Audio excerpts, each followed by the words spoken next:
আলহামদুলিল্লাহ, আল্লাহ তাআলার শেষ মেহেরবানি যিনি আমাদেরকে প্রতি সপ্তাহের ন্যায় এই সপ্তাহেও কুরআনে কারীমের তাফসীরের এই বরকতময় মজলিসে বসার তৌফিক দান করলেন। এজন্য আমরা প্রত্যেকেই অন্তর থেকে শুকরিয়া আদায় করি আলহামদুলিল্লাহ।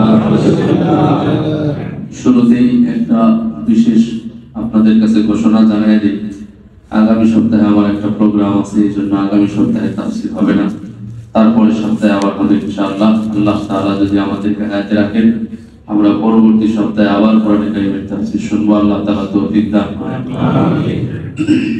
আমাদের আলোচনা চলতেছিল সর্বশেষ সূরাতুল বাকারার 45 এবং 46তম আয়াতের সর্বশেষ কথা।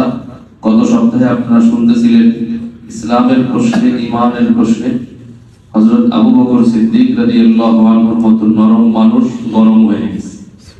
আপনাদের মনে থাকার কথা, বাইতুল মিদরাসে ফিনহাসের সাথে সাক্ষাৎ মনে আছে না? সেই ইহুদি আলেমকে উদ্দেশ্য করে আবু বকর সিদ্দিকের সেই চর 5 আঙ্গুলের দাগ পড়ে গেছে। তারপর তিনি রাসূলের কাছে বিচার নিয়ে গেলেন। বিস্তারিত আপনারা গত সপ্তাহে শুনছেন। আমরা এতটুকু বুঝতে পারি, আপনাদের উদ্দেশ্যে আজকে মৌলিক একটা কথা বলি। কোরআনে কারীম 4 ভাগে বিভক্ত।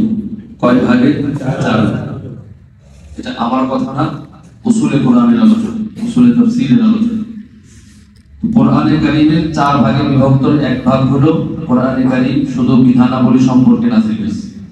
কোরআনে কারীমের আয়াত সংখ্যা 6236। 6236। তো এটা যদি আপনি হিসাবে করেন, তো আহকাম বা বিধানাবলী সংক্রান্ত যে সমস্ত আয়াত, সেগুলির সংখ্যা 500। কত? 500। আপনি হিসাব করে দেখেন একটু, যে কোরআনে কারীমের আয়াত যদি আর একটু বাড়ায়, আমরা 6.5 ধরলাম, 6236 একটু বাড়ায় কত ধরলাম? 6.5 ধরলাম, 500 হয়, প্রায় 6000 আয়াত।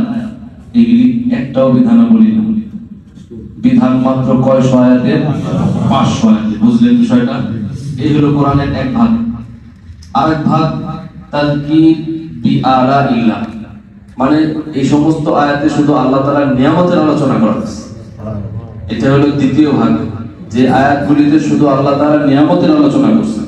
মানুষকে জিহ্বা দিয়েছেন, চক্ষু দিয়েছেন, কত কিছু দিয়েছেন, এই সব নিয়ামত ঢাইলা আলোচনা করছেন। আশ্চর্য হবে, প্রত্যেকটা প্রাণী, এই যে 18,000 মাখলুকাত মানুষ কয়, কেউ কি কয়টা দেখছে জীবনে? কোন হাদিসে আছে? নাই। তো এটাই কয়টা মুখরোচক কথা, এই ধরনের কোনো কথাবার্তা নাই কোথায়। তো মাখলুক অগণিত। এক কথায় বলবেন, আল্লাহ জানে কি পরিমাণ সৃষ্টিজীব আছে। যত সৃষ্টিজীব আছে সবাই আল্লাহ তাআলার নিয়ামতের কৃতজ্ঞতা প্রকাশ করে এবং আল্লাহর হুকুমের অধীনে চলাচল করে। শুধুমাত্র 2 শ্রেণীর সৃষ্টিজীব ছাড়া। কয় শ্রেণী? মানুষ আর জিন। মানুষ আর, বুঝতেছেন আমার কথা?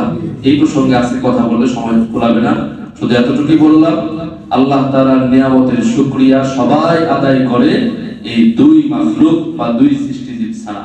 তো কোরআনের প্রথম ভাগ বিধানাবলী সংক্রান্ত। কোরআনের প্রথম ভাগ বিধানাবলী সংক্রান্ত। আয়াত কত? মাত্র 500। এইটাই শুধু মনে রাখেন। আর বাকি 6000 বাকি 3 ভাগের মধ্যে। তো প্রথম, দ্বিতীয় ভাগ হলো আল্লাহ তাআলার নিয়ামতের আলোচনা করছেন, তাযকির বিআলাইল্লাহ। আল্লাহ তাআলা দ্বিতীয় ভাগ কোরআনে কারীমে শুধু আল্লাহ নিয়ামতের বর্ণনা দিয়েছেন। 3 নম্বর ভাগ তাযকির বিআইয়ামিল্লাহ। কোরআনে কারীমে আল্লাহ রাব্বুল আলামিন পিছনের নবীদের ইতিহাসের আলোচনা করেছেন। কয় নম্বর ভাগ গেল? চতুর্থ ভাগ তাযকির ফিমা বাদাল মাউত। আল্লাহ তাআলা আখিরাতের আলোচনা করেছেন। কোরআনে কারীমে কিসের আলোচনা করেছেন? আখিরাতের। মৃত্যুর পরে থেকে যা হবে, মৃত্যুর পরে কবর আছে, মৃত্যুর পরে মিজানদারি, আল্লাহ বুসিরাত, যা বলেন সব, অর্থাৎ মৃত্যুর পর থেকে নিয়ে একদম জান্নাত জাহান্নাম পর্যন্ত সব আলোচনা আল্লাহ তাআলা কোরআনে কারীমে করেছেন। তো এই 4 ভাগ কোরআনে কারীম, এই 4 ভাগে বিভক্ত। আমাদের আলোচনা শুধু প্রথম ভাগ নিয়ে, আহকাম বিধানাবলী। এখানে কিছু কথা আছে, এজন্য বলবো।